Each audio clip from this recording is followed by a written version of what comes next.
Shalom saudara-saudari, selamat pagi dan selamat bertemu kembali di dalam devosi kita pada hari ini. Saya ingin membawa dari Injil Markus bab yang kedua ayat pertama sampai yang ke-12.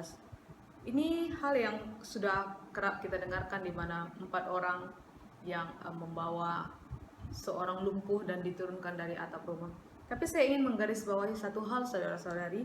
Di ayat yang pertama dikatakan, kemudian sesudah lewat beberapa hari, waktu Yesus datang lagi ke Kapernaum, tersiarlah kabar bahwa ia ada di rumah. Saya ingin menggarisbawahi tentang ia ada di rumah.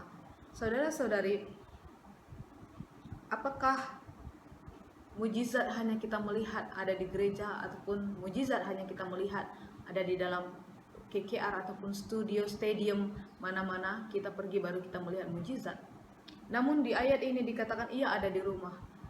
Adanya mujizat yang berlaku karena apa? Yesus ada di rumah itu. Saudara-saudari, dalam kehidupan kita, jikalau Yesus tidak ada di dalam hidup kita, di dalam rumah kita, kita tidak akan melihat adanya mujizat. Tetapi Yesus, ketika Yesus ada di rumah, dimanapun dia berada, dia melakukan mujizat. Saudara, kita mau klaim pada saat ini, saudara-saudari, ketika Yesus kita letakkan di dalam kehidupan kita, apa yang kita harapkan pada saat ini? Apakah kita mengharapkan kesembuhan? Kita akan melihat kesembuhan. Bagaimana orang lumpuh ini, dia langsung tidak dapat berjalan ketika rumah itu begitu sesak dan dia di luar, tidak boleh masuk langsung. Dia tidak dapat berjalan, bagaimana dia dapat masuk? Tetapi adanya rakan-rakan yang memberikan dia kerjasama, 4 orang menolong dia dan menurunkan dia dari atap rumah, memiliki inisiatif untuk menurunkan dia dari atap rumah dan berada di tempat Yesus. Dan ini yang saya melihat, saudara-saudari, jikalau kita memiliki satu kerinduan untuk melihat perkara yang besar bersama dengan Yesus, jikalau kita ingin melihat perkara yang besar berlaku dalam kehidupan kita, kita harus mengizinkan Yesus dalam kehidupan kita. Kita harus mengizinkan Yesus bertindak dalam hidup kita. Adanya ramai penghalang, banyak penghalang, seperti orang lumpuh ini berada di luar rumah, dan ramainya orang mengelilingi tempat itu ingin mencari Yesus untuk melihat. Ada orang hanya melihat-lihat perkara yang Yesus lakukan, tetapi orang lumpuh ini memerlukan kesembuhan. Banyak penghalang dalam kehidupan kita ingin melihat pekerjaan Tuhan ataupun untuk kita mendekati Yesus, saudara-saudari. Apakah kita akan menepikan segala halangan itu, atau kita membuka penghalang itu? Saudara,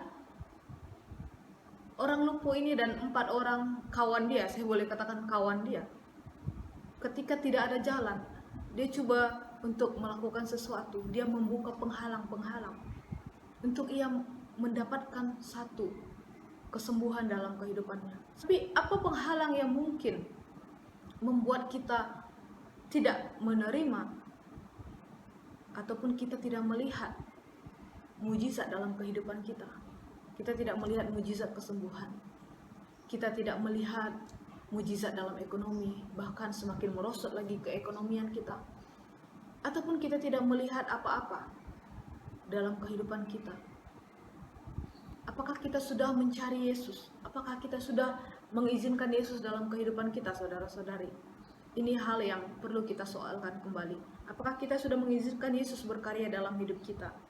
Atau yang kedua, apakah kita sudah membuka penghalang untuk kita datang dan bertemu dengan Yesus? Banyak mungkin hal yang menjadi penghalang kita. Apakah kita memberikan masa kita kepada Tuhan, yang selalu kita katakan saya tidak ada masa untuk mencari Tuhan? Apakah kita menepiskan ataupun membuka segala penghalang ini untuk datang kepada Tuhan? Ataupun ada penghalang lain? Bagaimana kehidupan kita? Apakah tetap mencerminkan Tuhan? Atau kita melakukan dosa di sebalik itu? Dosa yang tersembunyi yang kita tidak, mungkin orang lain tidak ketahui, tapi hanya Allah yang tahu. Saudara-saudari, saya ingin mengajak pada saat ini, kita harus membuka penghalang untuk kita melihat mujizat yang dapat Yesus lakukan dalam hidup kita. Ya, bukan sekedar saya katakan mujizat kamu dalam keadaan sakit dalam fisik dan kamu melihat seperti sekelip mata. Bukan hanya itu saudara-saudari, tetapi kita mau melihat bagaimana Yesus melakukan perkara yang besar. Di dalam petikan ini, Yesus mengatakan, dosamu sudah diampuni. Dan saudara-saudari, kita percaya apapun yang mungkin menjadi penghalang, apakah dosa kita, Yesus pasti mengatakan dosamu telah diampuni ketika kita datang, ketika kita mau melakukan sesuatu kepada Tuhan, ketika kita mau membuka segala pintu-pintu ataupun penghalang. Jadi saudara-saudari, saya ingin mengajak kita kembali, saudara-saudari, kita renung kembali apa penghalang kita datang kepada Tuhan. Jikalau kita sudah menemukan penghalang, sama ada itu dosa kita, sama ada itu keinginan kita mencari Tuhan, sama ada itu masa kita yang kita tidak sediakan untuk Tuhan, sama ada kesibukan kita, coba kita ketepikan setiap penghalang itu untuk datang kepada Tuhan. Sebab di saat kita menepikan, di saat kita membuka setiap penghalang itu, maka kita akan merasakan satu momen kesembuhan di dalam kerohanian kita. Satu momen di mana kita akan melihat perkara yang besar yang tidak pernah kita alami bersama dengan Tuhan. Saya percaya itu saudara-saudari. Oleh sebab itu pada saat ini, mari buka hati kita untuk senantiasa mendengarkan dan tanya kepada Tuhan apa yang menjadi penghalang kita datang kepada Tuhan. Amen. Itu saja yang kita mau belajar pada hari ini. Tuhan memberkati dan shalom.